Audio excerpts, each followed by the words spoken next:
the half pint, Alicia Zappitella.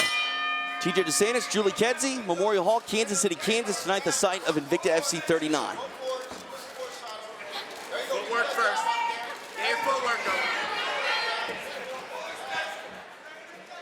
A lot of movement here early from Zappitella. Being a very high guard. Nice overhand. Talked a lot about the wrestling of Zappitella. Content to go out there and mix it up with D'Angelo on the feet early. Yeah, she's really putting a lot into that overhand and needs to be a little bit cautious about telegraphing that a little bit too much. Use your feet to get where you want to be. Ooh, nice right hand, finds a home by Zappitella. And D'Angelo felt that power. She's put herself into the center of the cage. She's been pumping that jab, but she's also been pumping her right hand a little bit as a jab, which I find interesting. Excuse me. Nice kick there, but answered by some punches by Zappitella. D'Angelo able to get back at space.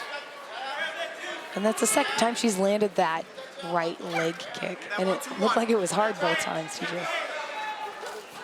Ooh, good flurry. Huge combination of punches there by Zappitella. She doesn't like the pressure, Alicia.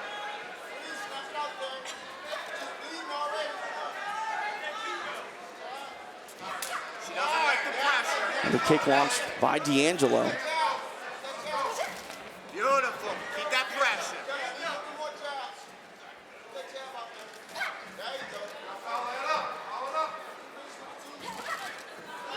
Nice evasion of that strike by D'Angelo. Take the fight to her, Alicia. There you go. Now cut it off. That's beautiful. I want you to cut it Zappitella's off. really fighting as if she's stalking down her prey. I mean, she looks like almost like, I don't know, like a predator out there.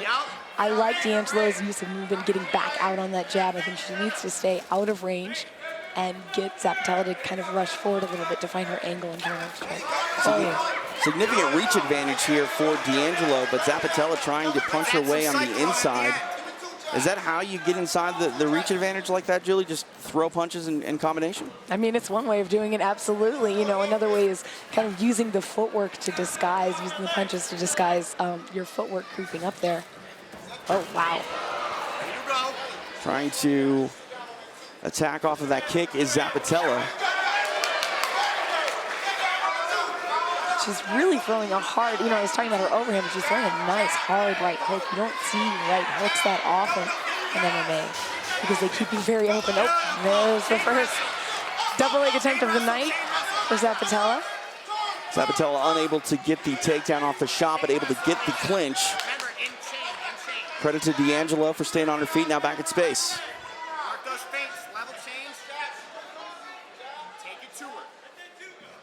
And obviously, D'Angelo knows that that takedown is always an option for Zappitella, and there's two victories there. Obviously, you don't want to get taken down, but if Zappitella fails to get the shot, you also don't want to let her get too far on the inside of control from the clinch. Absolutely. You know, she's got to use angled footwork to get out of those positions, to really stay, I don't want to say on her bicycle, but just to stay in evasive motion.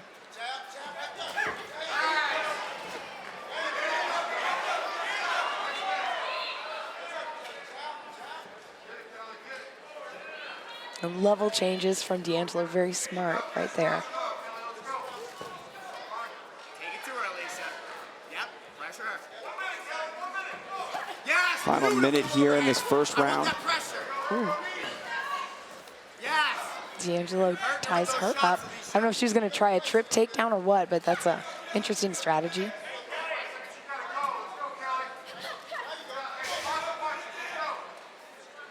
D'Angelo talked a lot about footwork in this fight, and she thought that's what would set up the angles. And so far, pretty stand-up centered fight in this first round. Yeah, and it's a fundamental, oh, nice. Big, hard right hand there from Zappitella. It's the fundamentals of kind of leaving on a jab, you know, stepping laterally and leaving an exchange on a jab, which can keep you from getting tied up. Nice kick. Final 10 seconds in this opening round between these atomweights. Another takedown attempt from D'Angelo. Ooh. Combination of punches there to end the round by Alicia Zappitella. She's creating, you know, some good exchanges. She's getting inside, so. Round 2 underway. Kelly D'Angelo, Alicia Zappitella. Oof. Nice right hand finds a home by Wildfire. That was lovely. It snapped her head over. Mounting on a takedown is Zappitella, and she gets it. Jiu-jitsu, Alicia. Settle in, flatten Trying to secure this half guard position. Hey, settle in and pass. Keep the back flat with Not heavy only does jump, Zappitella have settle heavy pressure on top, but she's got pressure in motion on top. You know, she's always trying for a finish. She's always moving around and shifting and able to really have wonderful balance in that wonderful base. D'Angelo's trying to get to guard now. Elbow right there with that right elbow. Nicely done.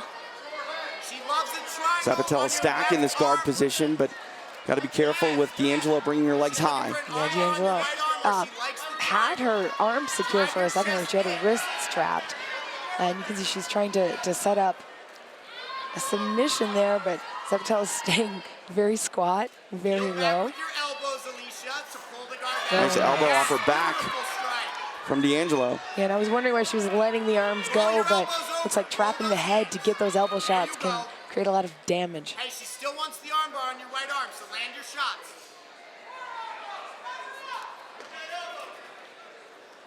Cover the mouth. That's She's got the arms trapped. Looks like she's trying for an arm bar. Trying to utilize the opportunity to pass is Zappitella. Hey, keep the back flat.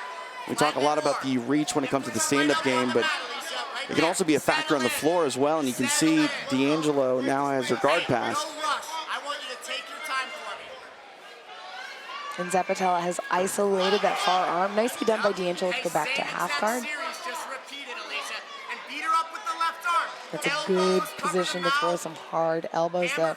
You can see by isolate. Oh, now it's a hell of a fight, like I said, for that far side underhook. Zappitella has it right now, but D'Angelo's trying to get to a cross-face position. She's trying to prevent Zappitella to get to from getting full side control.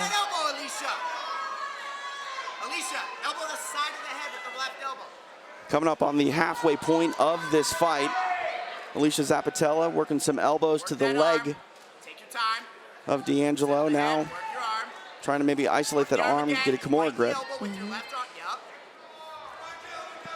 And D'Angelo's trying to connect her hands and make it impossible for Zappitella to do that. She can't quite do it, so she's creating a little bit more space. Connecting that elbow to that knee is going to be really important for her if she wants to escape this position. Nice elbows from Zappitella. Really forced to be defensive here is D'Angelo. Trying to get back to that guard. Now able to get back to her feet. Nicely done by Kelly D'Angelo. Hey, get your feet moving first. If she overcommits, drop step. See if she can change the tone of this second round. Move your feet.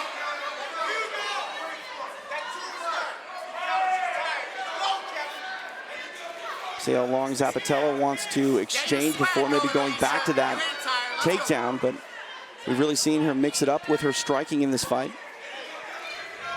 90 seconds left here in round number 2. And she was picking at her mouth just a second. I'm wondering if when she did that overhand, if she got cracked a little bit or something happened. But D'Angelo is reading the overhand better now, and that's where she should really interrupt Zappitella's attack. If she can draw that out and hit on the angle over the top or interrupt it straight down the middle. I wouldn't throw a kick right there, though. D'Angelo throws the kick that is almost an invitation for Zappitella to try to secure the leg for a takedown. Yeah, if you're going to kick a wrestler, you're going to kick him in the head or the leg, but the waist, maybe not a good idea.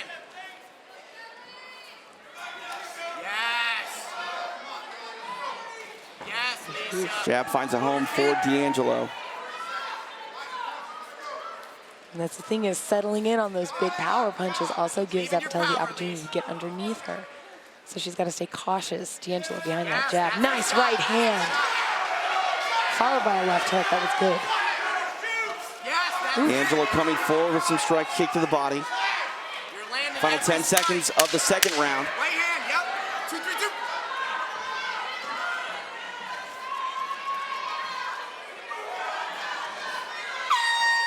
10 minutes down, 5 to go here in this atomweight contest. Final 5 minutes here between these atomweights. Kelly D'Angelo and Alicia Zappitella. TJ DeSantis, Julie Kedzie, Memorial Hall, Kansas City, Kansas tonight for Invicta FC 39.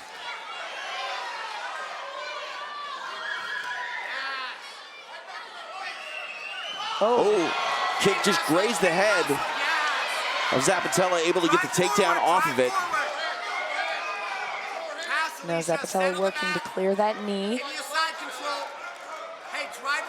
D'Angelo's trying to use her left leg as a brace. Alicia, keep the butt heavy. Keep your butt heavy. Zappitella trying to set up shop here, half guard. Alicia, heavy in your ass. Sit. Zappitella, a two-time world qualifier in wrestling. Very heavy pressure from top position. Yeah, right there. Bounce that. Yep, attack. Trying to, Yes, Alicia. Drive forward. thought she was trying to isolate that arm of D'Angelo, but we're gonna pass. No, I like that she stays in motion. She elbows the thigh, she elbows the head. She looks for positional, or a way to change her position. She's trying to get that knee through and across to mount right now, that right knee. And she's got the underhook. She should be able to kind of clear it. But D'Angelo's doing a nice job of keeping it trapped, keeping her foot trapped, excuse me.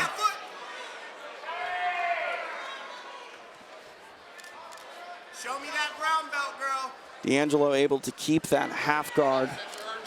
Nice forearm there by Zappitella. D'Angelo able to get back to her feet. Zappitella let her up. Move your feet. I would have thought a reshoot right there would have been an interesting technique, but she seems to be, you know, happy to be back on her feet. And now they're both throwing some power shots. 3 minutes left in the fight. Draw her in. D'Angelo moving forward. She overcommits with her cross. That's our entry. Zappitella's thrown that overhand right, primarily countering or attempting to counter with it. Yep, footwork, let's go. It'd be nice if she set that up with a couple, doubling up on the jab. TJ doing something where her feet can get just a little bit closer because she is out of range many times with that. Oh, nice kick to the head. D'Angelo's had that kick a few times. We saw it earlier, but Zappitella was able to get a takedown out of it. The final 2.5 minutes here remain.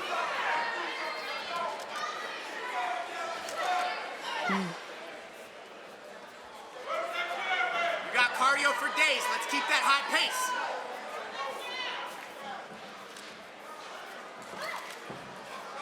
Move the feet, move the feet. D'Angelo Away from the wall. marching forward, trying to launch that jab.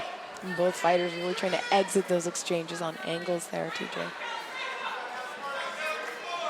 Hands up, Alicia. This left hand by Zappitella. You're in the best shape of your life. Finish the strong. Yes, Nice left hand by Zappitella off the kick, but D'Angelo finds a left of her own. That was a good jab. And for Zappitella, you know, I'm thinking go for that takedown now.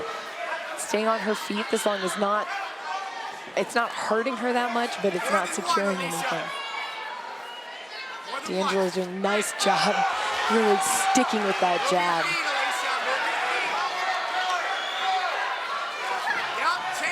There's a takedown attempt by Zappitella. D'Angelo able to stay on her feet. D'Angelo, her confidence must be really increasing right now. Final 60 seconds of the fight. Another kick by D'Angelo. Get that swag going, Alicia. 45 seconds. Yeah, that jab interrupts the big hook, the big looping punch. The cross interrupts the overhand. Show those feet. Feinting that takedown was Zappitella. Now in on it. She shoots so fast. On that single leg, D'Angelo able to sprawl out of it thus far. Final 30 seconds. Zapatella's wrapping up her arm. Nicely done by D'Angelo getting back up. 20 seconds. Tried to land the knee as she stood up. 6, 3, hard. But work her into Final it. 10 seconds Let her between come these in. atomweights. When she comes in. When she comes in, girl. Let's go, miss. Yes. Ooh, takedown attempt. 15 minutes. Well, ladies and gentlemen, after 3 rounds, we go to the judges' scorecards. Here are the totals. 30-27, 30-27, and 29-28. All for your winner by unanimous decision, Alicia Zapatella! Alicia Zapatella back in the win column.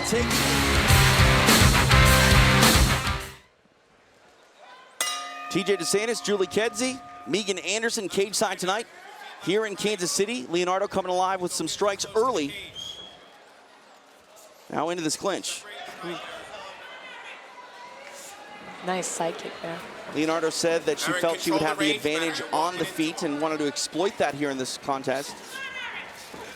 We saw a furious performance from her in her last full fight inside the Invicta FC octagon when she took home a decision over Stephanie Geltmacher. And that was an odd performance indeed.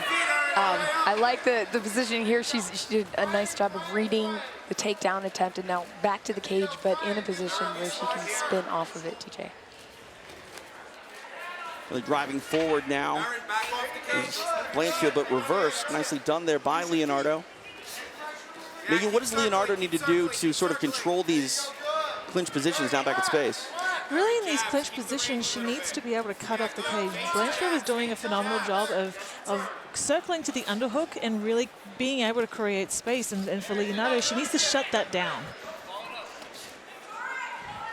Leonardo very aggressive.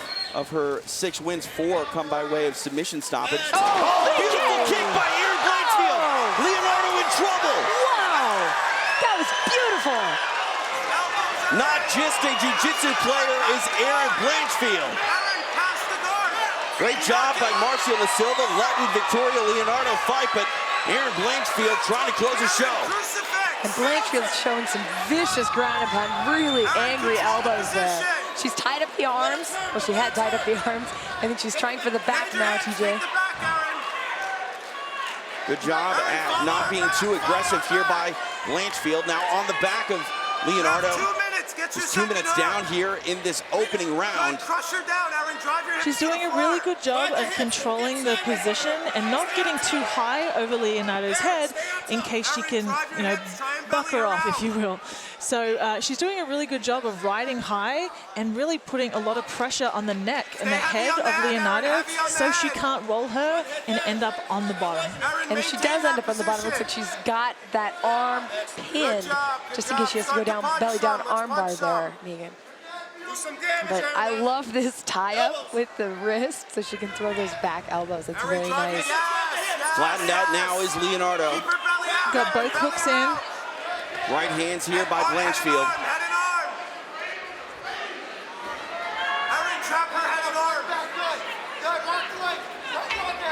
Trying to push on the fence is Leonardo to maybe get some space, but Blanchfield shutting it down. Nice forearm.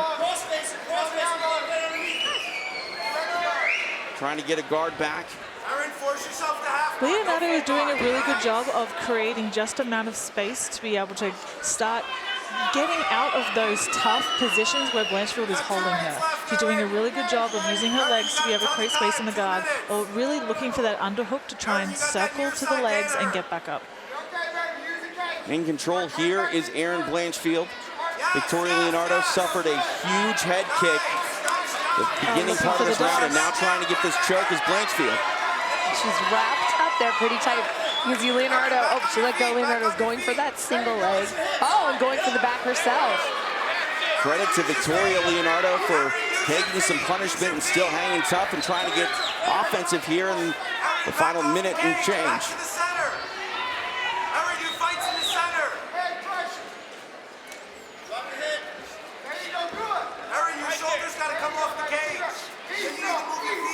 Leonardo doing a really good job of using that head control And she's got the double unders there. She's using a really good job with that body lock on her left arm and controlling the arm of Blanchfield with her other, doing a really good job of being able to get some damage here and really control the position, whereas before she was letting Blanchfield hit the underhook, create space, and be able to circle off. You can see Blanchfield attempted a takedown earlier, attempted to read both legs at the same time, and Leonardo was able to read that, and I think that double underhook position works very well for her. Oh, nice elbow there.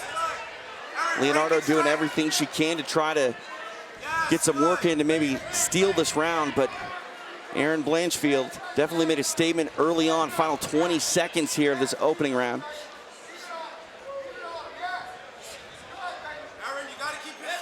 You can see some swelling on, I think it's the left eye of Leonardo from this angle. Oh, another big head kick.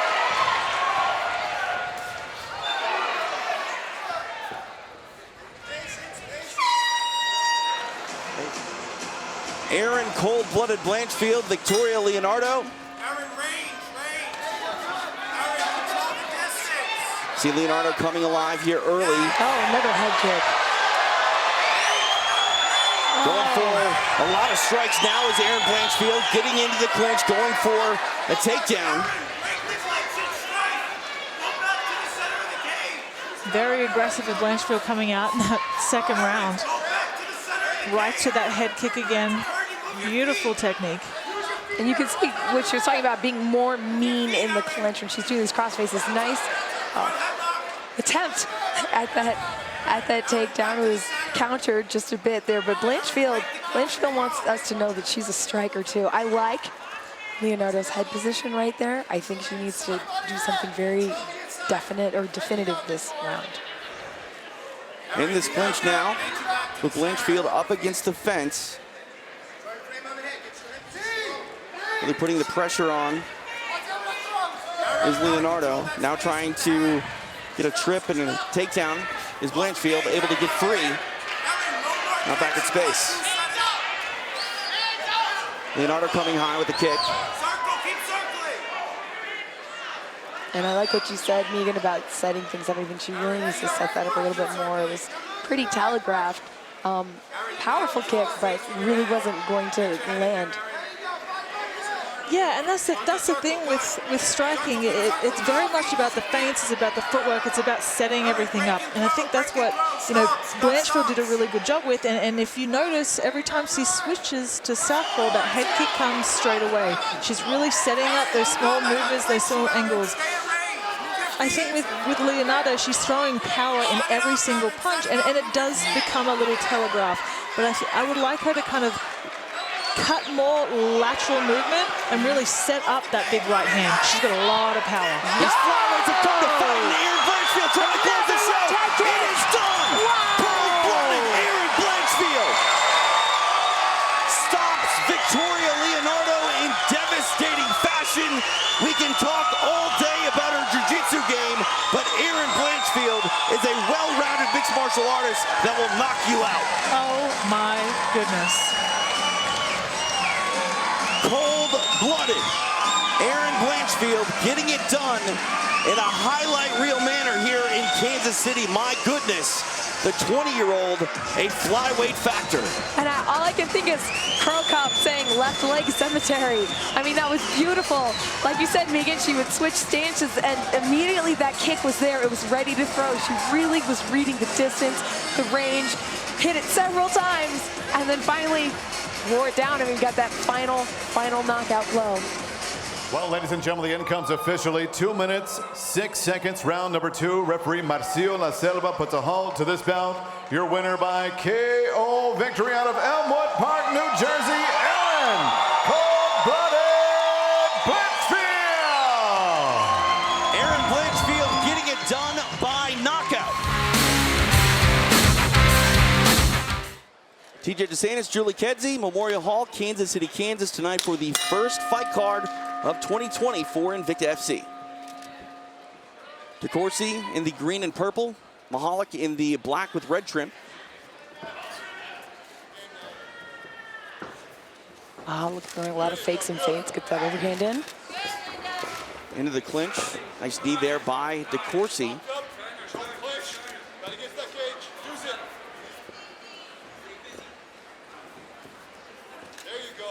This is where Mihalik thought that she would need to find success in this fight, kind of controlling the sequences in this clinch. And it's all a fight, I think, for the underhook on that side. Decoursey has her left underhook. Once she gets that right underhook in there, yeah, she's able to spin Mihalik and get head position and pin her to the cage. It's a dangerous position for the takedown. Decoursey gets it now inside. Jillian, a brown belt in Brazilian Jiu-Jitsu with a lot of time to work. 4 minutes in this first round left.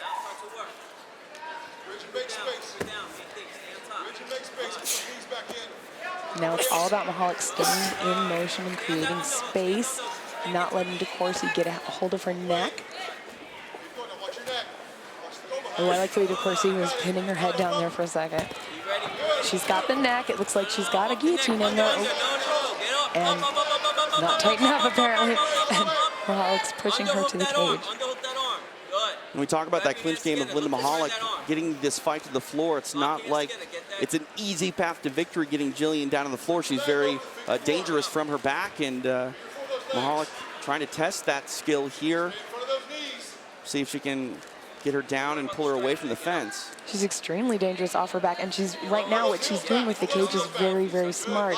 You can see Mihalik's trying to pull both, keep the knees pinned and kind of reap the legs to the side so she can tip Jillian Decoursey to the side. In doing so, she's able to put her on her back. If Decoursey gets her back up against the cage, she'll have the opportunity to use it to cage walk. Now they've moved into this half guard position.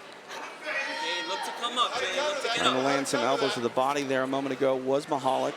You can see Decoursey getting that left butterfly hook and pushing and using this position to kind of extract. She can't get the full sweep there, but she can possibly get her arm out. Oh, it looks like she's fishing for Kimura, actually. Working on that Kimura, has a butterfly hook here. Not generally a position you will get the submission, but it can induce a scramble. Use it as a sweep. Use that to make your way up. Use that to make your way up. Now Nicely using done. defense. Nicely done by Jillian Decoursey.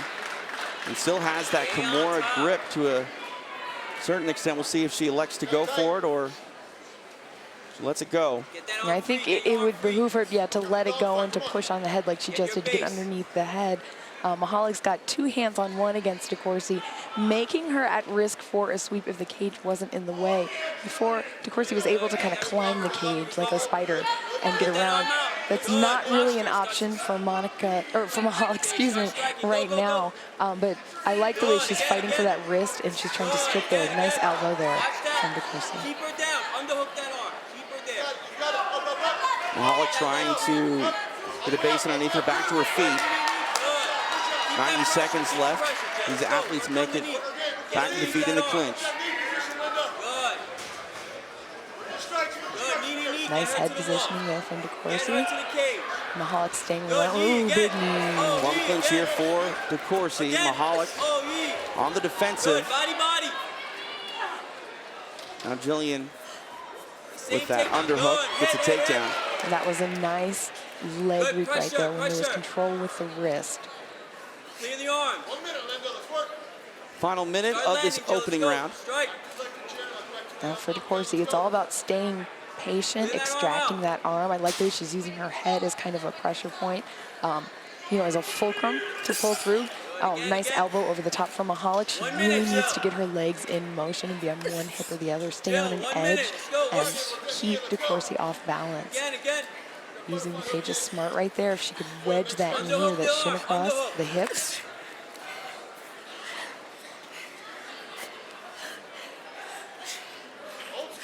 Pinning that arm down now is Decoursey with her leg trying to come alive with some elbows. Now some strikes here by Lionheart. Wow, I like the way she read that. Trying to step over from out now is Decoursey. Mihalik trying to go out the back door.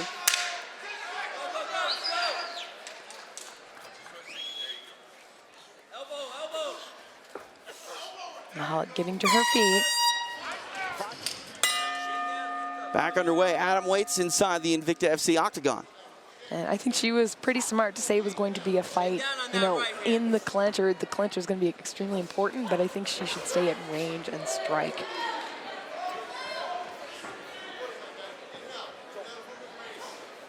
Good. Hands up off that. Hands up off that. Double up when you jab. Head off to the side. Mahalik coming forward with some punches. Content to stand at range here with Decoursey to start the second round. Decoursey fast with that lead jab. Yeah, and I like her defense too. She's kind of got herself hunched over. Ooh, Nice right hand. Well done. Mahalik's a little bit too spread out. Her legs are a little bit too far apart to be able to kind of launch the defense there. Combination of punches there by Decoursey. Maybe I'm changing my mind. Mahalik should put this in the clinch. She doesn't seem to be able to really successfully put a combination together without getting tagged just yet. Doubling up on that jab was Decoursey. And I like the way Mahalik fakes and feints and she stays in motion. But yeah, she's open for that right hand because she's dropping her left a little bit too much. Decoursey's got very fast jab, very good right hand. A couple good jabs there from Mahalik.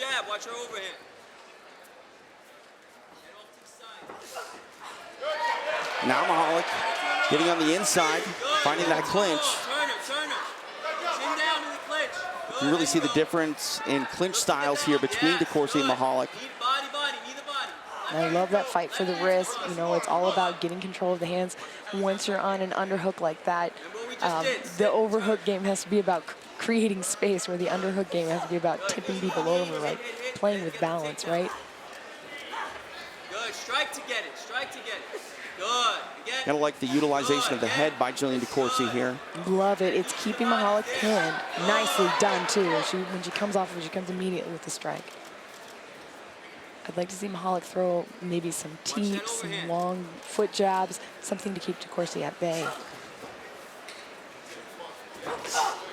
Oh, nicely done. Good. Side. Takedown immediately to side for Decoursey. Getting a lot of time to work halfway point of the fight.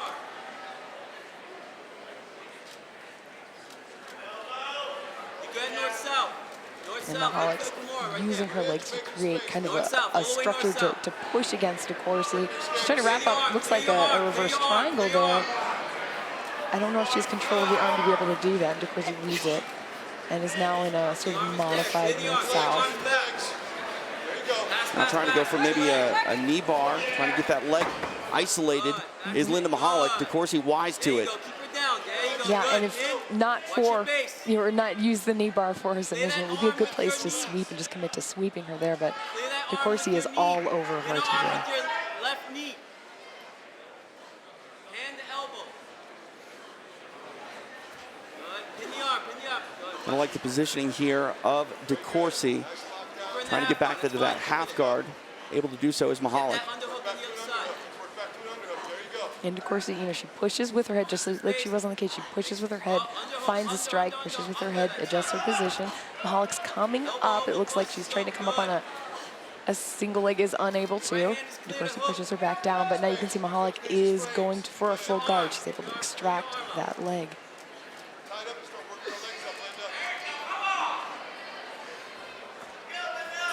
Mahalik is a 10th Planet Jiu-Jitsu player, so she's probably going to be utilizing that high guard. You can see her twisting her hips over, getting to a 90-degree angle. Decoursey pushes her back. Inside, not on the floor, Joe. Hands inside. 1 minute. Good. Right there. You make a little space. Good. Arms inside. In front of her arms. In the arm.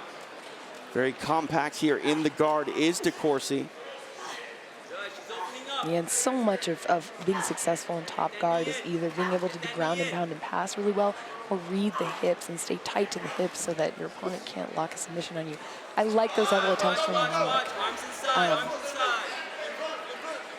Fence might be limiting her movement here a little bit, though. Yeah, and she limited it herself for a second when she went for that underhook with her arm that opens her up for strikes on that side without the leg over the top. Final 10 seconds of round number 2. 10 seconds, work. Good, work. 5 seconds, let's go. 10 minutes in the books between these atomweights. Jillian Decoursey, Linda Mahalik. Atomweights, always a fun division to watch here inside Invicta FC. Third and final round underway, Linda Mahalik and Jillian Decoursey. Mahalik very aggressive here early with punches. Get to the clinch. Yeah, she's really got a sense of urgency about getting a finish, I think, in this third round. Good. Knee then turn. Knee then turn. Knee, knee, knee, and then turn. Good. Watch the space. Decoursey trying to get out of that clinch where she was pressed up against the fence, able to do so. Now back at space. You know, a good shove is underutilized. Shoving your opponent is not a bad thing to do when you're really trying to get your space. Nice. Mahalik coming forward, eats a kick for her troubles. Ooh. Another kick to the body by Decoursey, but Mahalik able to close the distance for a brief moment. Oh, those are hard knees, TJ. Mahalik is very tough.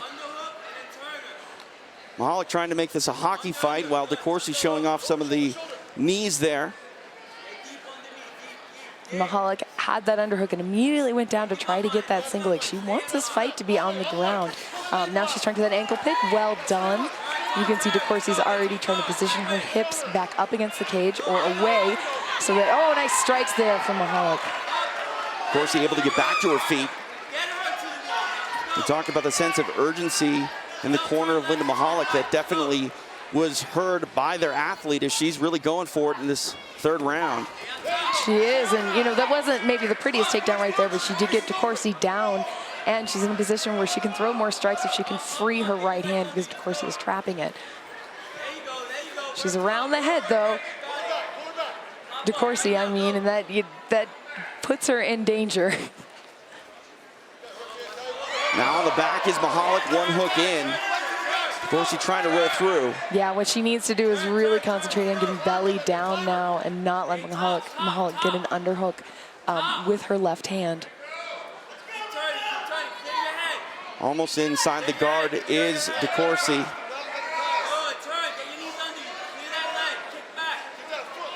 And the fight is really about controlling Mahalik's right knee there, getting over that knee. And Mahalik using that as kind of a pressure point to push against Decoursey's progression. And now it becomes a fight about the hand. Really small details like that make up the entire fight, TJ.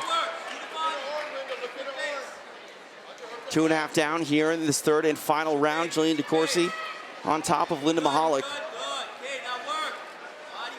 Half guard position. And Mahalik's trying to get onto her rib. She's trying to be on her side so she can fish for those sweeps. So many times in half guard, it's about who has the far side underhook.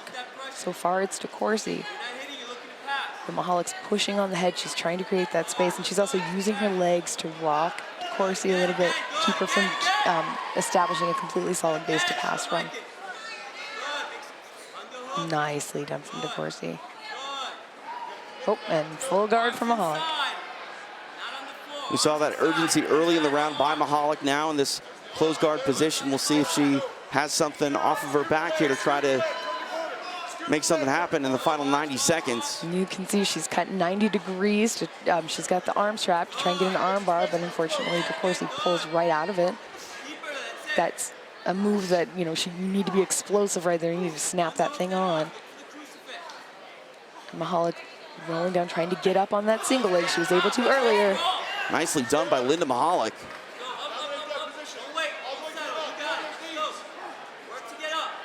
Hannibal Burris showing the damage there on the Invicta FC mat. I love that new logo. And Decoursey is wrapped around Mahalik's arm, and she's also got that butterfly hook to attempt to sweep her. Mahalik's kicking out of it, trying to free both of her legs, but her head's on the ground, which is not great for her. She needs to really concentrate on pulling those legs, trying to establish a tougher position. Nice ride into a full mount for Linda Mahalik, but her arm is trapped, and Decoursey is using that to climb right back over and get on top. She's got that Kimura grip as well. Now, it's rare that you see a Kimura get finished from the top of a guard. Usually it's the other way around. And Mahalik is having none of this, trying to take the back, reaching around with her right arm and fishing for that chin. Now on her back is Linda Mahalik, final 10 seconds. She's trying to get that right underhook to pull herself around. Nice, smart to transition to start just ground and pounding her. It's about being frantic right now. It's about going hard. in the last 10 seconds. 15 minutes in the books between Jillian Decoursey and Linda Mahalik. Nice sign of respect between these two atomweight athletes, and really a fun fight. Well, ladies and gentlemen, after 3 rounds, we go to the judges' scorecards. Here are the totals: 30-27, 29-28, and 29-28, all for your winner by unanimous decision, Lionheart, Jillian Decoursey. Jillian Decoursey getting it done via unanimous decision tonight. Marcia La Silva getting this assignment. TJ DeSantis, Julie Kedzie, Memorial Hall, Kansas City, Kansas. Cummins in the black with blue, green and gray for Frey. Watch the right hand. Their first meeting was a 15-minute affair. This is a title fight for Cummins. 5-minute rounds. Big punches here early between these athletes. Nice hook there from Ginny Frey to set up that left hand. And you can see she's trying to outstep Cummins with her right foot there. Gino Van Hoos, Invicta athlete, weighing in on Twitter. At Invicta Fights, hashtag Invicta FC 39. Cummins is pumping that jab out there.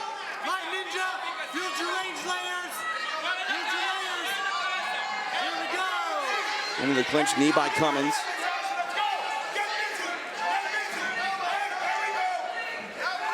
Pummeling for that underhook. It's Frey, but still controlled here by Cummins. And Frey is so physical in those positions. You can see the amount of effort and strength that she's putting out. Cummins is staying nice and light in her feet there. Let that left go. Yes. Let that left Mistake to the body there by Frey. Shut that right hand down. Back into the clinch.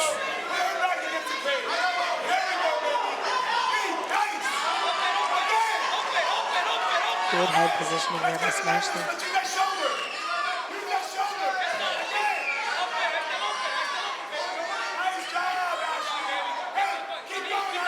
Trying to knee the legs is Cummins. Yeah, and I like the way she's working up and down. Kneeing the legs, stopping the foot, stepping up, kneeing the body. Ooh, big shot there from Now back at space. 2 minutes down here in this first round.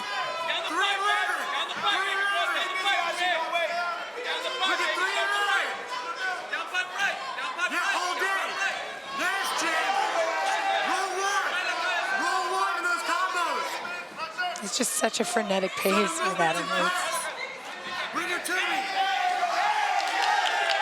Combination followed by a kick, all miss from Cummins. Cummins is circling to the left, trying to get that straight shot down the middle. In their first meeting, we saw Ashley Cummins go for a few takedowns, but ultimately ended up on her back. Thus far in this contest, content to stay on their feet. Cummins' face, especially when her lips, is getting super red right now. I think she's eaten quite a few shots from the left side, or on the left side. Athletes exchange a pair of kicks to the body.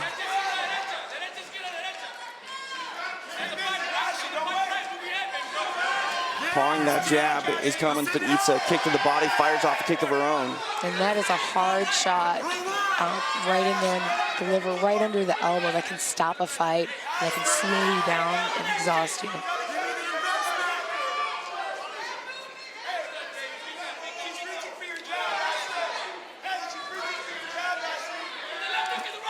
See Frey's kind of on the hunt for that big shot.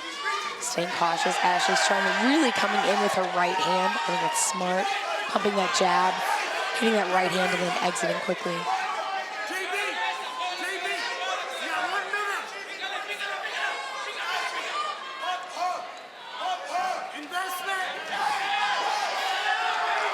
Cummins marching forward. They're setting up behind that jab. And the level changes. Ooh, another little shot. Doesn't seem to phase her.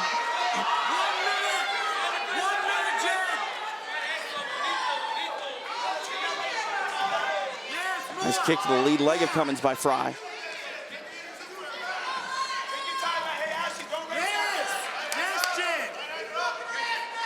talking to Cummins before the bout, she said that the information gained in their first meeting was really not consequential for this bout. She felt that both fighters have changed drastically since their first meeting 2.5 years ago. And so far, it looks like a much different fight. It really does. You know, that fight was mostly contested on the ground and clinch and wrestling takedowns. But here, they're really looking for those big shots down the middle. Final 10 seconds of this opening round.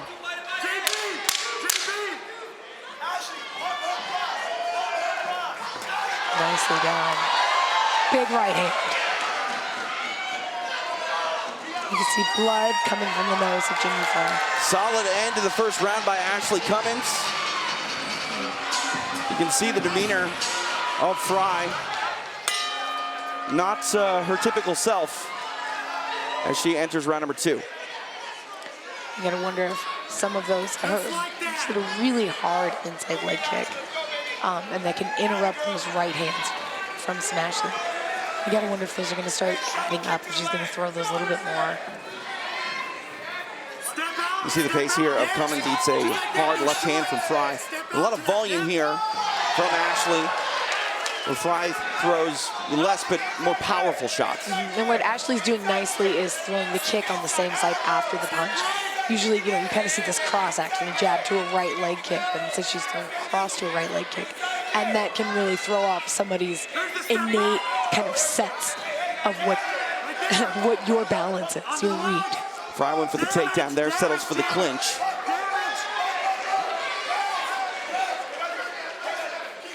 Trying to get the trip now is Frey.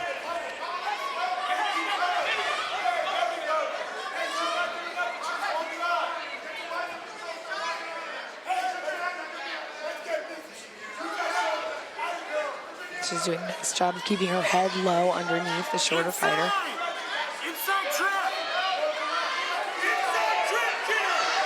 I love this fight for hand control and wrist control. You can see Ashley turned it around now. She's got her on the cage. Big shot. Big strike on the break. Frey circling away.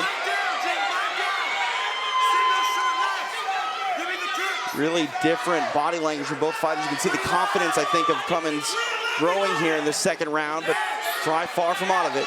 Yeah, very sharp kick there. Her Frey's left ear is very red. I'm wondering if that big shot at the end was kind of got, I don't know, maybe, I didn't see if it was an elbow or a punch, so I'd like to see the replay on that later, but yeah. That can be very, it can rattle your equilibrium. Kick comes high by Cummins, coming alive with some strikes. Frey trying to answer, big swing and a miss. Cummins is doing a really nice job of that range going in and then being out after those big shots.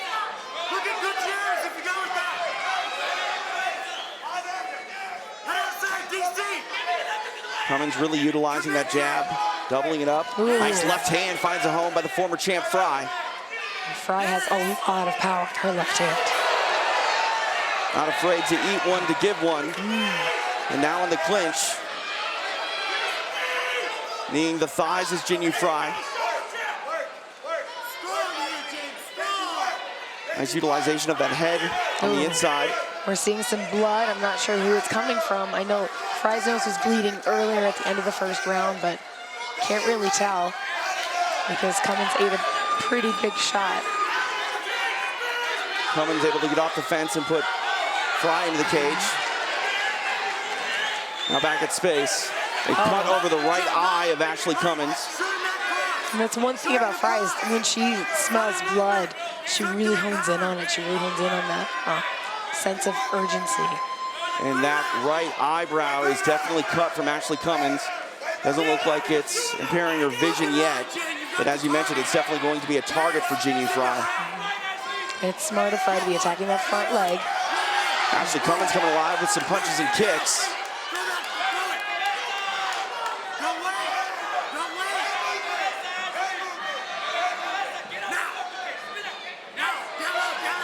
Ooh.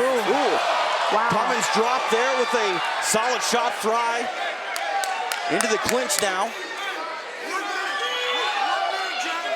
1 minute left in round number 2. You can see the damage on the right eye of Ashley Cummins. She wraps her up to prevent the takedown. She's pushing on those hips to try and keep Frey from getting space to throw knees.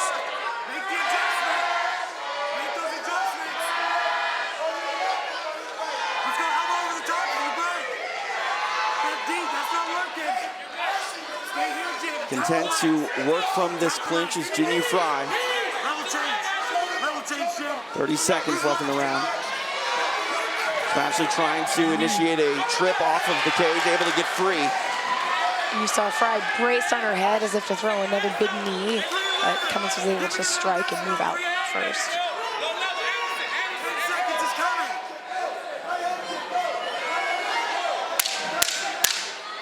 Closing seconds of round number 2.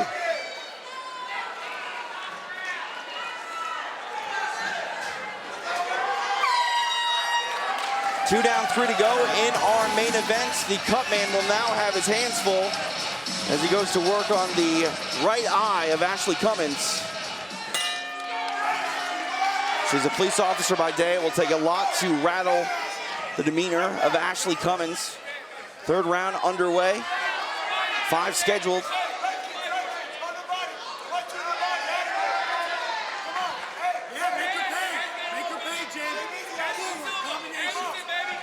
So very light on her feet is Ashley Cummins.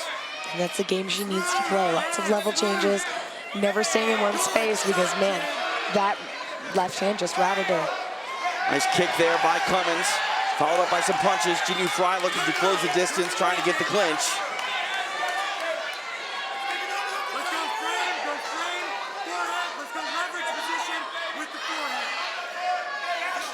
Frey trying to put her hand on the face and break the posture of Cummins. Yeah, I think she really wants to yank that head down and get some more knees. Ooh, good elbow. I don't know if that landed. Did you see the angle? It definitely tripped up Cummins a little bit there on the break, but... Oh, it sounds like from a different camera angle the elbow landed. I hope we get a shot of that.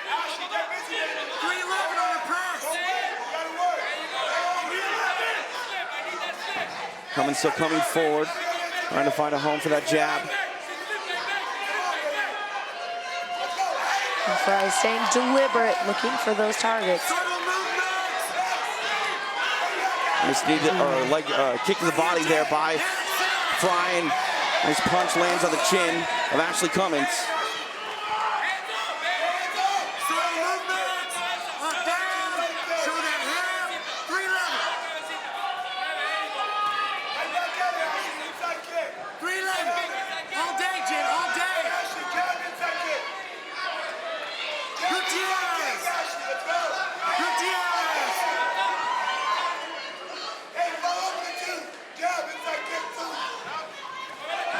Cummins getting a little bit more cautious, while you can see Frey's confidence is increasing. Cummins did a good job on that cut over the right eye of Cummins, not really going into the eye, impairing her vision. But obviously she needs to make sure it doesn't get tagged anymore. And if you look at the way Frey tries to keep her right foot outside of Cummins' left foot, that's what's giving her a huge advantage with those left hands. It really opens them up. Nicely done by Cummins. See, Frey still very dangerous with that left hand. It missed, but very fast. Now into the clinch.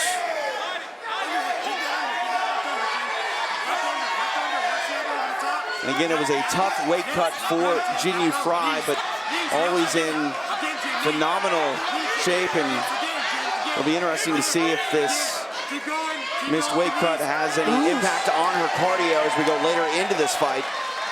It was a huge elbow that Cummins just barely missed Cummins, and Cummins followed with the right hand. That was well done. Exchange of kicks. Those liver shots, they can add up, TJ, even if they're not hitting directly in the liver, even if it's arm to liver.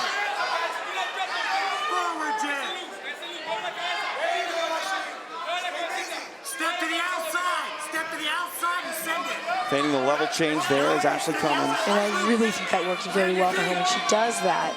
you know, she's not in Jin Frey's kind of sights for that big left hand. It allows her to find a space for her right hand.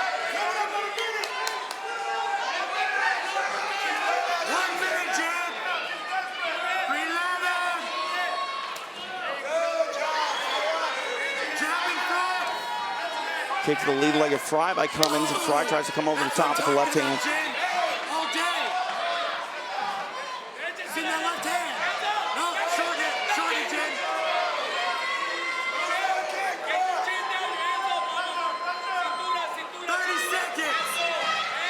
Kick by Frey, answered by a right hand from Cummins. Final 30 seconds of round number 3. Frey attempted to grab that leg, had it for a second. Cummins yanks it down. Oof. Big shots from both of them. Frey coming forward.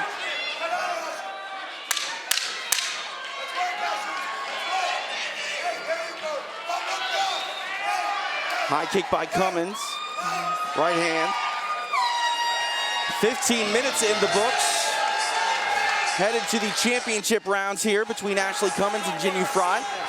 Always in phenomenal shape. We'll see if it is a factor here. But mentally, too, Jin Frey's been through a lot this week. We'll see if she can power through and be the typical Jin Frey we are used to seeing later in championship fights. Well, nothing erases kind of a blemish on your reputation as a fighter than a big knockout. If she gets a big finish here, a big knockout, that's what people are going to remember from this fight. Probably not the title strip. You're landing all the damaging shots. Coming forward is Cummins, and Frey trying to answer with some punches. Cummins needs to stay in motion, be like a bumblebee.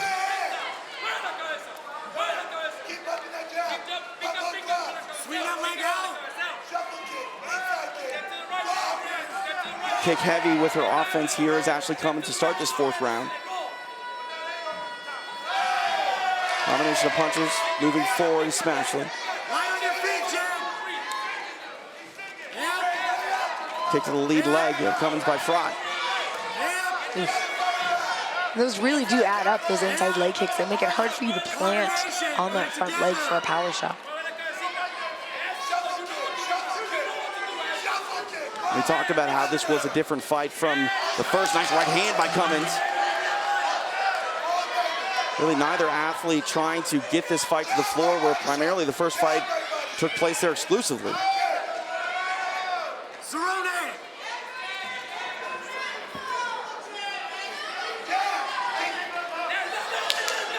High kick misses for Frey. And both of them look fairly fresh. They don't look tired, TJ. She's looking at Gutierrez, Jen. Relive. Sudden movements now, Jen. Lie on your feet.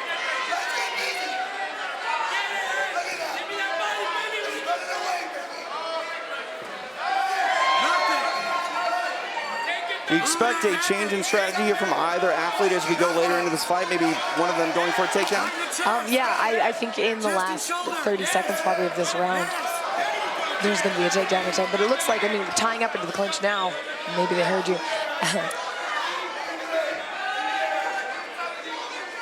Fighting up against the cage has not actually favored Cummins as much in this fight. That's where she was hit with those elbows. So I think for her, the best strategy is to be where she can get in and out, in and out. I do like that stomp, though. I like transitioning from stomp to knee, stomp to knee. Really landing that foot stomp. What's the goal of a foot stomp? You know, the foot stomp, I don't know. They can really damage people. They can really hurt people. I always found when I was foot stamped in a fight, it hurt a lot more on the plane ride home.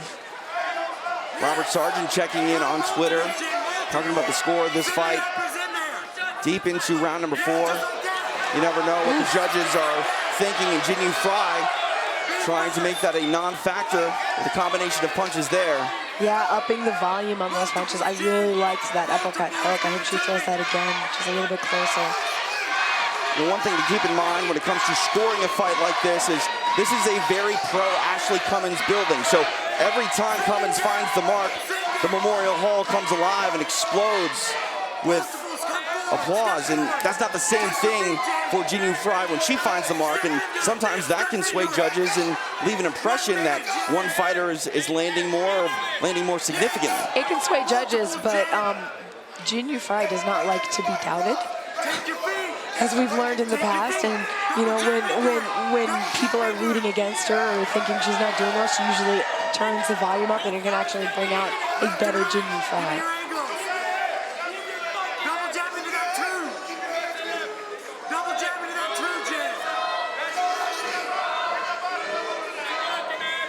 I think Smashley, yeah, again, the level changes to punches are what are doing her more to good here.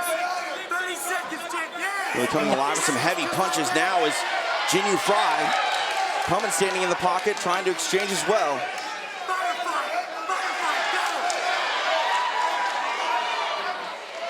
Big left hand by Jinh Frey. Nice kick by Cummins. And Cummins continues to pump that jab out while she moves nice left.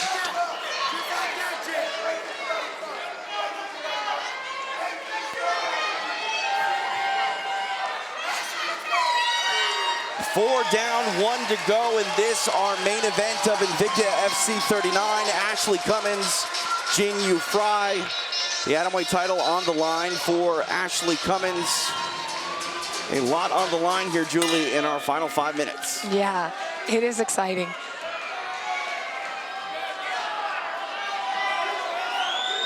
Kicks here early from Frey. We'll see if that is her approach.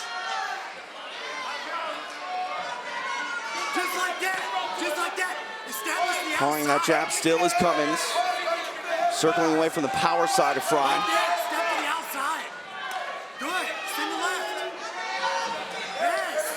Frey kind of has this upward angle on those kicks, which is a really nice measuring stick of if she can throw a power shot afterwards.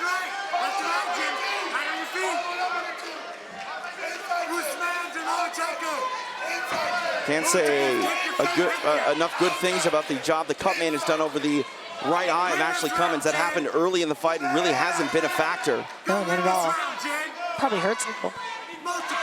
If it doesn't now, it will later. Yeah. For those leg kicks, though, from Frey, I mean, she kicks to the inside, kicks to the inside, kicks to the outside. She really tears at that front leg, making it hard to do power shots. The Cummins seems unfazed by.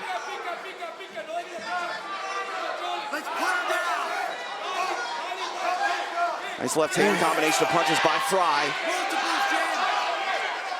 See the demeanor here of Frey. This is vintage Jinh Frey, the Frey that defeated Mina Grusinder in back-to-back 5-round fights. She's coming forward. Send it to the right. Yes. Overlaps. Step right, Jinh. Step right. Step right. I'd like to see Cummins throw maybe a jab to a hook, throw that straight right down the middle. Give me a clearer angle on it. Big swing and a miss with the left hand by Jinh Frey. 2 minutes down in this 5th round.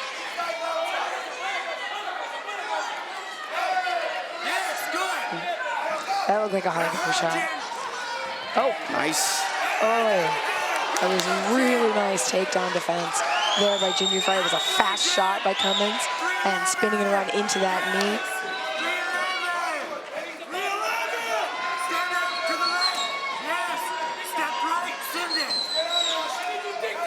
Cummins continues to march forward there.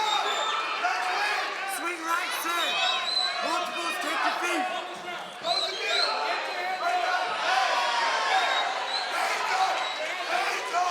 Right hand by Cummins trying to hit the mark. Jinh Frey heavy with that leg kick.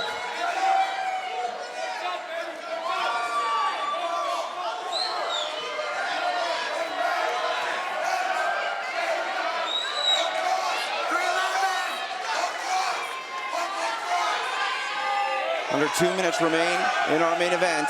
That's funny, it's not that they're being cautious. is that they're both hunting right now. And what's so interesting about this is not that they're holding back. They're hunting for those big shots. They're hunting for those right opportunities. And it just really becomes a chess match. And they're also not forcing anything. And when you're in there with someone at the talent level of both of these athletes, you can't afford to make a mistake. No. But I don't think mistakes are what's on their minds. I think they're just honestly looking for ways to find that knockout, find that finish, find the perfect position to hit. Cummins really needs to get back to that up-down motion. Level changes were working really well for her. I like that outside leg kick she's thrown too. I don't know if she's thrown it enough to do the same kind of, I don't know. I can't see if there's visible damage on her legs because she's got long shorts on, but. Final minute of this fifth and final round.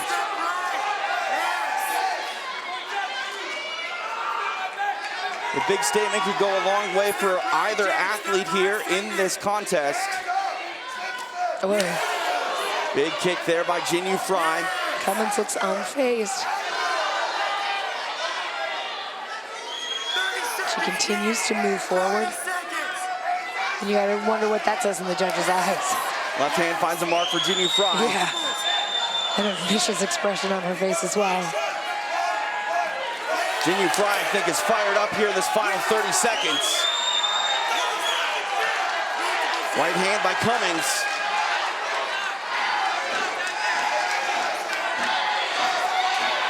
Final 10 seconds.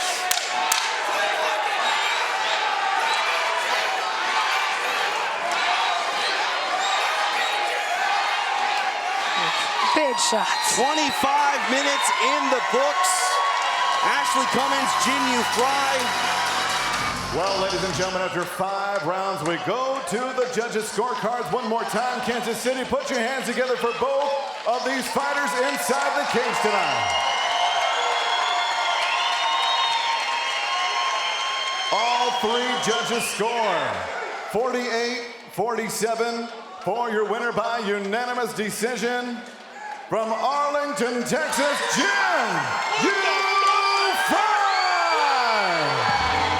Jinyu Frey getting it done.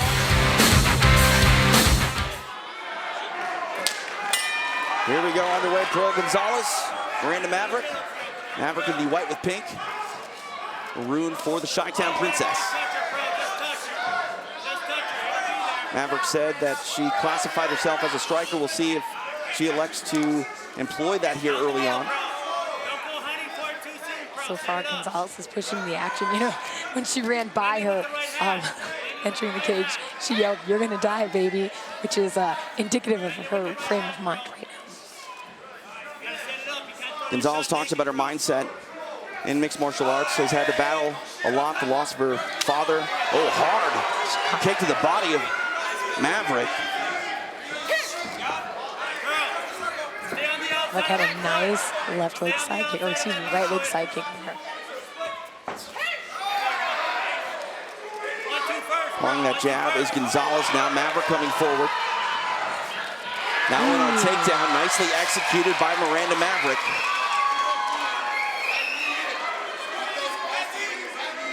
And Gonzalez is establishing that left butterfly hook while she's fishing for the Kimura. You can see Maverick's really, oh, excuse me, she's not fishing, she's pushing on the hips, and you can see Maverick's really using a lot of shoulder pressure to try and advance position. Maverick, a Brazilian Jiu-Jitsu purple belt. Trying to switch sides now. Nicely done by Maverick. Side control here on Pearl Gonzalez. She has heavy, heavy top pressure. But Gonzalez has been known to be very creative off of her back. You know, she does a lot of interesting triangle setups and movement with her hips. So I'm excited to see what she might put together right here. Really needs to work, however, on connecting that left elbow to knee. She's fishing for the leg.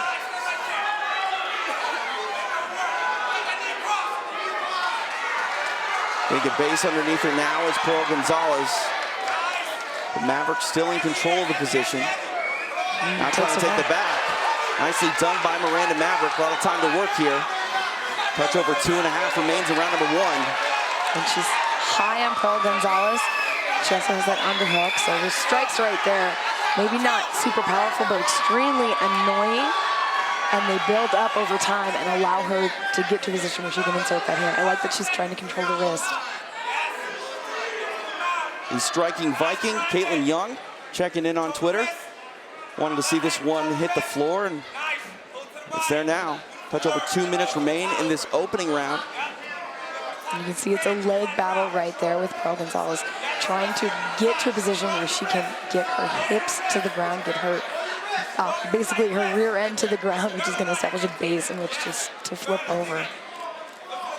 And when she clears that leg, which she's doing, Miranda's got to climb up and try to ride it into mount. She overcommits and gives up her back again.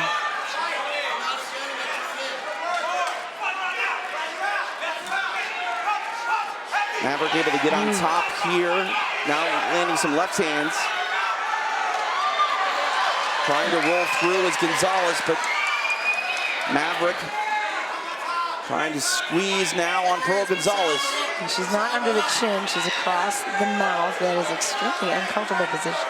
It can get a tap. We've seen it in the past. Gonzalez trying to push it away. She does. Nice composure there from Gonzalez. Oh, well done, turning in. Nicely done by Pearl Gonzalez. Oh, but you can see Maverick's trying to set up that triangle. She was able to push that arm. Defense may be a factor here in the movement for Maverick. She's got to clear that shoulder with her leg, and Pearl Gonzalez is doing a nice job pushing with her head. Good elbows. That's a smart thing to do right there.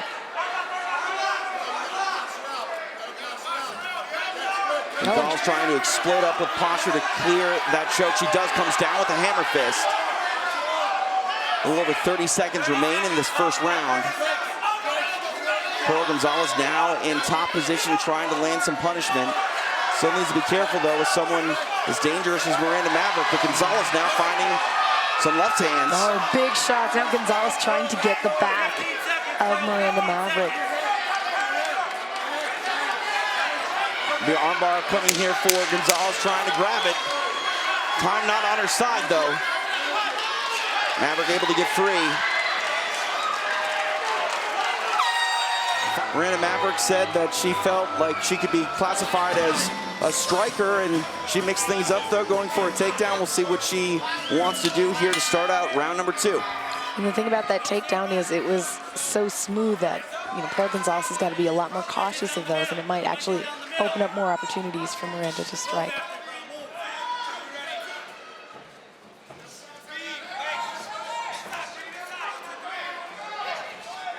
No, nicely done by Pearl Gonzalez. Maverick with her back against the fence here. We'll see if she can try to wall walk and get back to her feet. Gonzalez trying to settle into the half guard here. And she's trying to get her parallel to the cage. If she's up against the cage, it's easier for her to get up. Parallel to the cage is a much better position to mount your opponent and try to work. I remember early in Miranda Maverick's career, we talked about her strength growing up on a farm, and she was somewhat offended by that. Said, I have good technique, but strength is something she can still definitely rely on. And talking to Pearl, she felt that strength may be a factor in this fight, but she felt she could overcome it with proper technique, and right now in a solid position controlling Miranda Maverick. Miranda Maverick's locking her head down, and she's attempting to pass through to that triangle again. She was able to get her right leg past, and now she's trying to lock this onto Pearl. Trying to clear the head is Gonzalez. Omoplata position here for Miranda Maverick.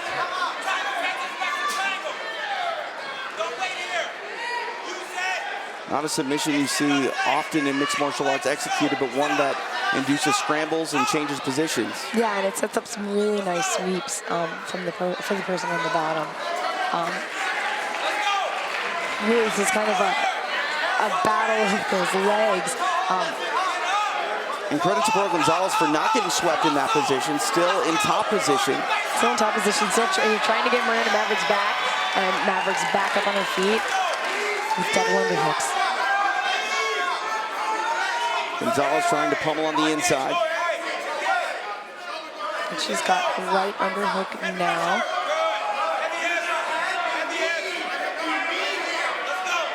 It's important that she doesn't let her legs come too close together. And Maverick will be able to, oh, nice trip. Beautifully done by the veteran Pearl Gonzalez. Just past the halfway point of this fight. And Maverick again working her high hips, working up to that high guard.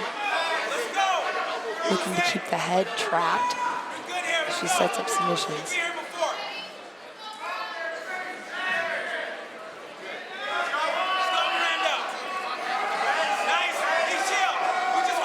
Evil Princess Janeza Morangen checking in on Twitter.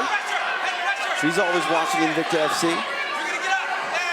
Maverick trying to get back to her feet. Gonzalez on her back, keeping the pressure on her.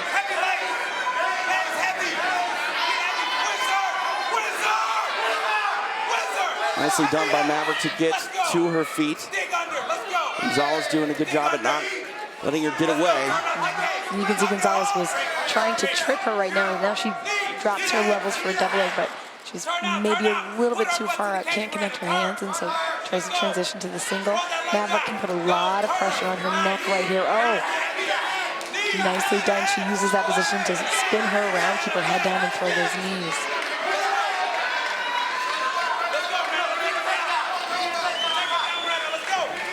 Maverick going for a takedown now, trying to scoop the legs out from Gonzalez. She does.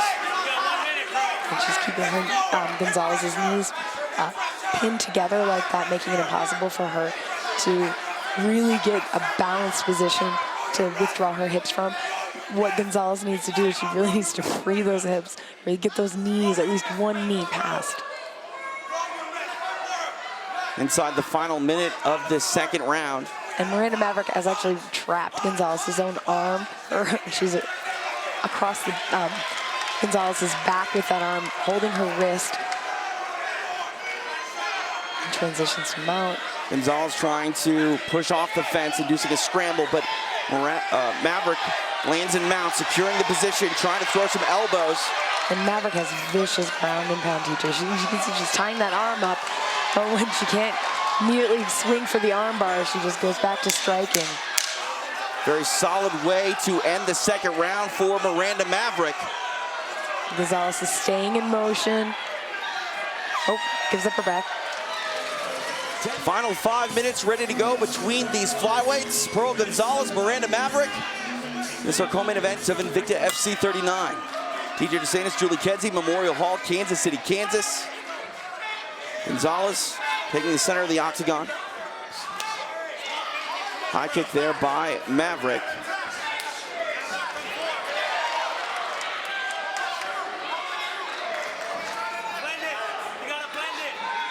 Applying that jab and then throwing a kick as Gonzalez. Maverick tries to answer with a kick of her own. Now a combination of punches followed by a kick by Maverick. And Maverick kind of Bill Wallace style, a little turn around kick into a front kick and jab at the stomach with it.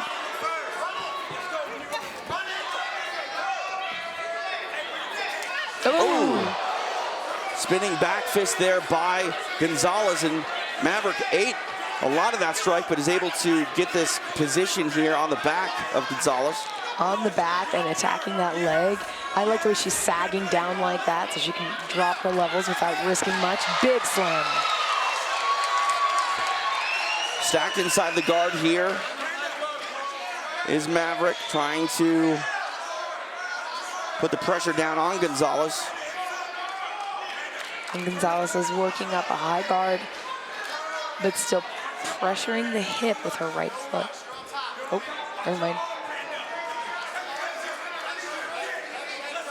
Maverick's got some heavy head pressure right there. It can be very frustrating. Gonzalez is really trying to cut to a 90-degree angle, trying to improve her chances of getting a submission or escape out of there. She's in position to get hit really hard right now. Nice knee there to the body, very creative there from Miranda Maverick.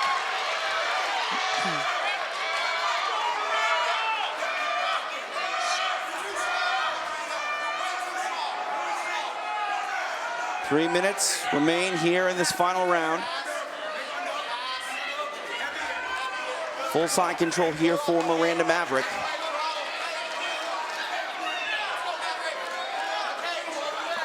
Nice. So Gonzalez is cupping that arm with both hands, and she's trying to get her legs over the top of Miranda Maverick's head so that she can get her leg under the face or under the arm like that and try to reverse position. You mentioned the creativity on the floor of Pearl Gonzalez. That on display here.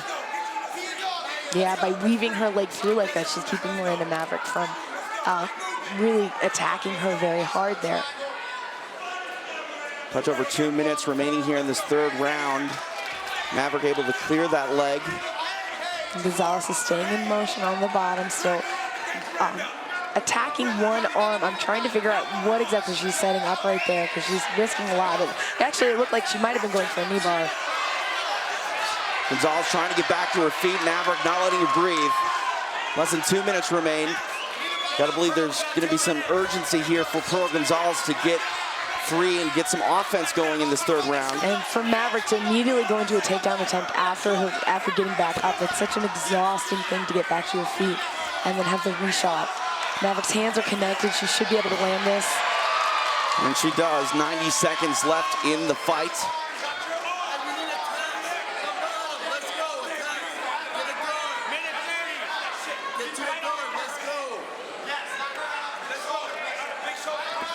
Half guard here for Miranda Maverick.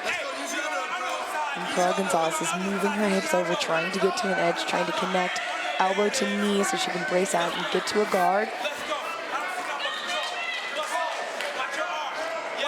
Fishing for that butterfly hook with her right. Oh, nice sweep. But she gives up her back on the way. Didn't quite clear the legs enough there. Trying to maybe frame up an arm triangle. Here's Miranda Maverick. Gonzalez feels it, trying to roll through. Posturing up. Not given up by Gonzalez. Left hands. Trying to wrap up that rear naked choke is Miranda Maverick.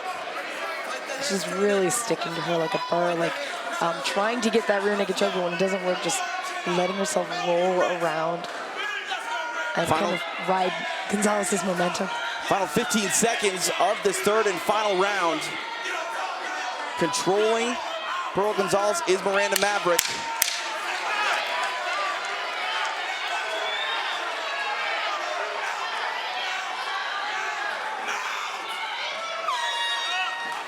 Fight to the final bell. Miranda Maverick turning in a solid performance against the veteran Pearl Gonzalez. She does what she feels will be a victory lap right there.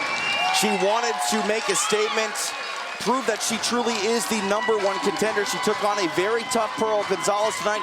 The judges will sort it all out in the scorecards, but Miranda Maverick should be proud of that performance. Well, ladies and gentlemen, after 3 rounds, we go to the judges' scorecards. Here are the totals: 30-27, 30-27, and 30-26. All for your winner by unanimous decision, Miranda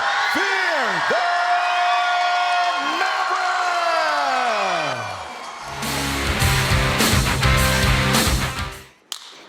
TJ DeSantis, Julie Kedzie, Memorial Hall, Kansas City, Kansas. Monica Franco in the black with red trim. Pedigrew, the Predator coming forward. Now in the clinch. Nancy Franco trying to control that elbow, get to that underhook position, but Pedigrew came in strong, really didn't want to touch gloves, came in with a hard jab. Pedigrew pushing Franco into the fence here. Franco up against the fence, wants to make sure she can move her hips out of the way. Exchange her knees there, ouch.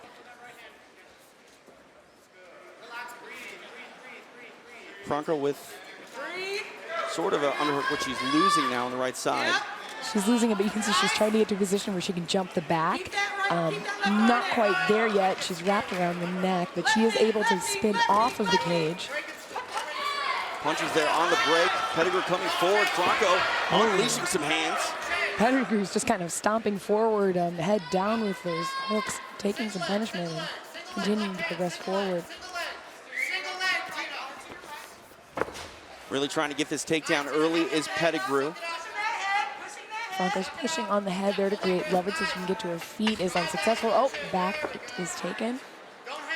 Trying to secure this position is Pedigrew. And it's really important to get that underhook as Pedigrew's just gotten so that she can control her opponent and she can control Franco and spread her out. But with the cage in the way, she's going to have a hard time really kind of pushing forward. She's got to actually yank backward a little bit if she wants to get a submission there. Join in on the conversation on Twitter tonight at Invicta Fights, at TJ DeSantis, at JulesK_fighter, hashtag Invicta FC 39. And so far, that arm was not under the neck. It was across the face, but it looks like she's fishing Pedigrew. Fishing to get under the neck for the rear naked choke. You can see Franco's trying a backdoor escape there.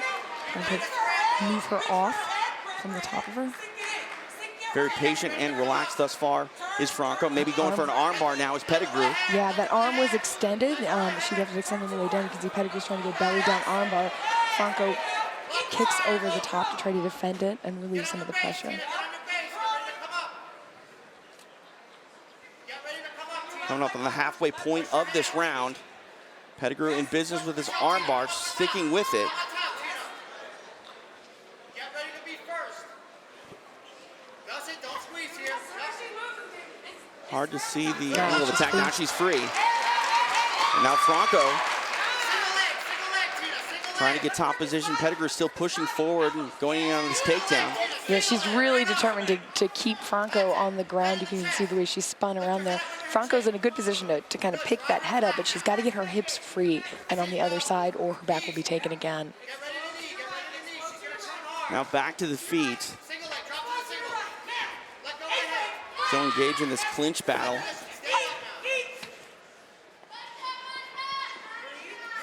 Pedigrew's doing a good job of wedging her left knee into the cage and keeping Franco kind of on the horns of a dilemma, like not able to go one side or the other, and aware that there's a level change opportunity for her opponent. Just under 90 seconds left in this opening frame. Nice spin out. And back to the cage though. She lost the double underhooks as well. That would have worked very well for her to maintain those.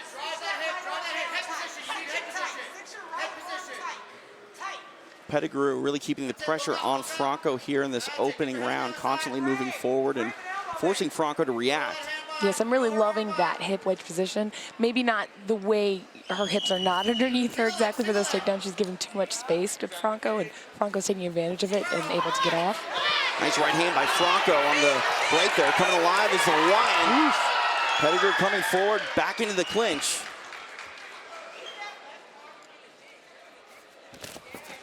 Trying to secure that takedown once again is the Alliance MMA product. And she's fished that leg, and oh, well, not anymore, but you can see Franco's legs are a little bit too close together, and if she's not careful, Pedigrew can pin those knees together and take her down. Now Franco's got that far underhook, and she's got to a position where she could spin, but she's really got to step hard with her right leg and spin. Oh, never mind, lost the opportunity. Final 10 seconds here in this opening round.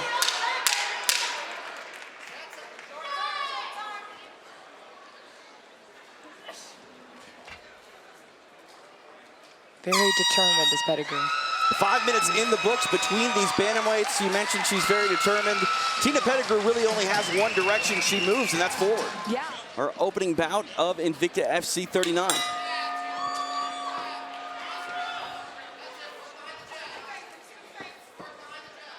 Pedigrew again marching forward. Nice combination of punches there by Franco. You can see Franco's confidence growing here. Oof. I think that right hand stumbled Pedigrew just a bit. Franco, a black belt in Taekwondo. Some head movement here on display, trying to find the angle as Franco. I like the head movement. I do not like the low hands. I think that's a little bit dangerous. Ooh, big right hand.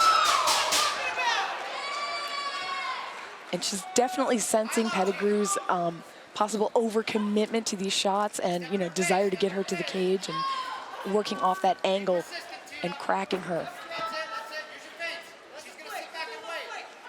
I'd like to see Pedigrew throw more jabs, really commit to that jab and that right hand. I think she'd be able to get a nice, clear line there.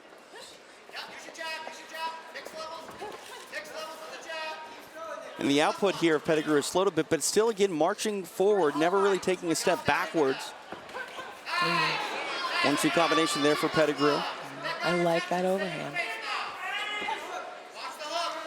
And Franco's motion is got to be confusing and a little bit frustrating. Are these feints from Franco trying to, open something up from Pedigrew? I would assume so. They're interesting, and they seem to be flustering her, which is, that's a huge part of the game, kind of psychologically flustering your opponent, being out of range for those punches, but still with her hands down, kind of toying.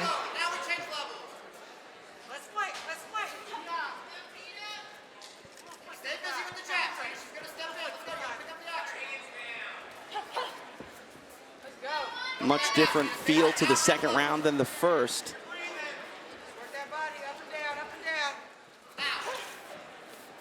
Shot to the body there by Franco. Nice kick to the lead leg of Pedigrew. I think Pedigrew, she felt where that overhand landed. I think she's really trying to kind of hone in on another hard shot there. But it's a matter of range.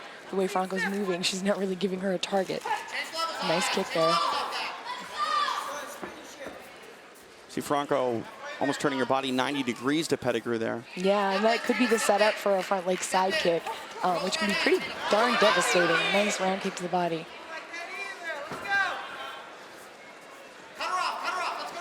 You saw in the first round Pedigrew marching forward and able to get the clinch, not necessarily the takedown, but here electing to stay at range and exchange strikes. And Franco's doing a much better job this round of not being pinned to the cage. She's got her kind of idea of where she's going to circle off. She sees that runner, the interior cage or the interior octagon within the cage, and making sure that she's not pushed back too far against it so she's pinned.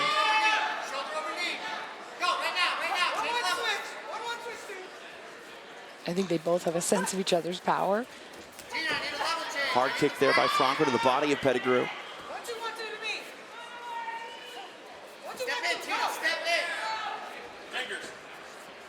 Touch over 90 seconds left in this second round.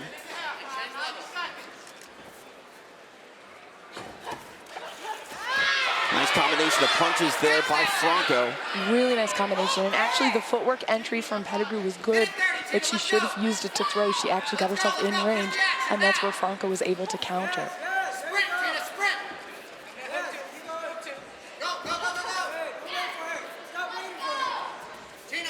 It seems Franco is waiting for Pedigrew to come forward, and that's when she explodes with the combination of punches. Yeah, she's got a very nice kind of check hook motion when Pedigrew moves straight forward. Right hand to the body of Pedigrew by Franco. Trying to capitalize off that kick is Pedigrew, but nice sprawl on display there by Franco. Yeah, I think she's got a read on that takedown. Nice kick there by Pedigrew. And the overextension on the takedown, and I think she's, if she stays away from the cage, she'll have the opportunity to sprawl out and get better position. Nice.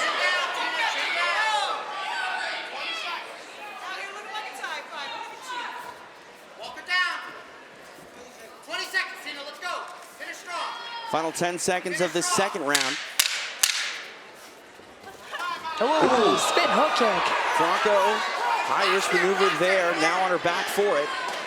And that's a little gamesmanship there, hearing the 10-second mark. TJ DeSantis, Julie Kedzie, Memorial Hall, Kansas City, Kansas tonight for Invicta FC 39.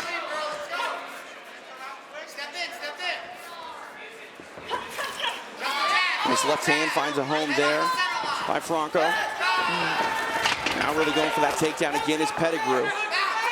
Yeah, she read the punch, went underneath and tried to drive her all the way to the cage with that double leg to pin her knees, but Franco is savvy to that. She split her legs apart, and now she's got a nice position for defense there. I like it again. Pedigrew's doing that hip wedge. She's wedging her feet in between, making it hard for Monica Franco to sway to one side or the other. Now up against the fence here in this clinch. We'll see if Pedigrew slows this fight down and can try to take control here in a very important third round. And here with that overhook, underhook, kind of the 50-50 position, head position is everything. It's really about getting who can get underneath the other one and drive their head up. Franco's wrapped around the head. She's wrapping a choke. Standing triangle choke, didn't quite get successful there. And Pedigrew's in on that single leg. In some hammer fist though. Left hands by Franco. Ooh. Really committed to this takedown game is Tina Pedigrew. Yeah, you know, if she would just get her hips a little bit higher, well, she's trying for a trip in the back. That could be successful as well. She's just got to make sure she's got enough leverage to get there. You can see Franco split her legs apart. I would consider switching to a high C, to a high crotch there, instead of dragging out the leg, which means stepping in closer. And Franco is wrapped around the head, which actually puts her balance in a precarious position. But she seems very content, very confident with attacking from right there. Oh, I like that trip. It's kind of a footsie game right there. Who can outstep the other one? Franco doing a great job staying on her feet and landing some strikes as well. She's wrapped around the head though, TJ, and well, never mind. He switched positions, so. Over-unders against the fence again. Halfway point of this third and final round. And this is a grueling position to be in during a fight because it's all a game of inches. It's all a game of, you know, really shifting your weight and capitalizing on the other person's shifts in weight. Nick Barron's taking a look at it.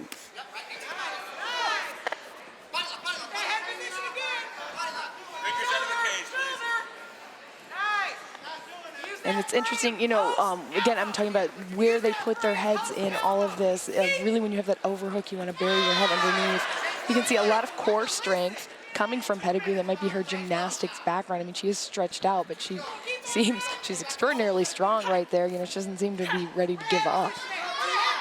You mentioned this a very grinding and grueling way to fight a fight, and now under 2 minutes. The pace is slowed here a bit, but it's not for lack of effort by any means. No, anybody who's trained in a cage knows how awful it is to be here. All of those elbows are beautiful, bracing on the head, sliding the elbow right there. I love that from Franco. Wonderful, wonderful technique where you can really generate a lot of power. And I wonder if this offense from Franco isn't what is actually keeping her in this position. Nick Barron's not likely to break it up when Franco's actually landing some strikes here in her defense. Yeah, no, Franco's doing a really nice job of not looking defensive right there where most people would be super defensive against a cage. And yeah, Pedigrew, in trying to get those takedowns, she's not really launching a lot of damaging attacks. You fight for the underhook. Oh. You can see Pedigrew drops down again for that single leg. Final 45 seconds left in this bantamweight bout. Really driving forward, trying to get this takedown is Pedigrew, but Franco has been tough throughout.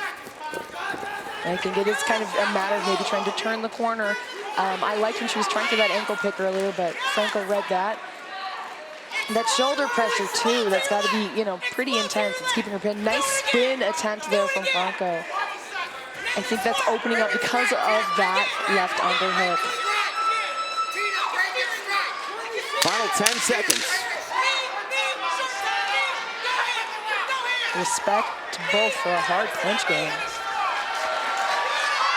Strikes to end the fight. 15 minutes in the books. Well, ladies and gentlemen, after 3 rounds, we go to the judges' scorecards. The totals are 30-27, 30-27, and 30-26. All for your winner by unanimous decision from Honolulu, Hawaii, fearless Monica Franco. Monica Franco getting it done. A unanimous decision goes her way.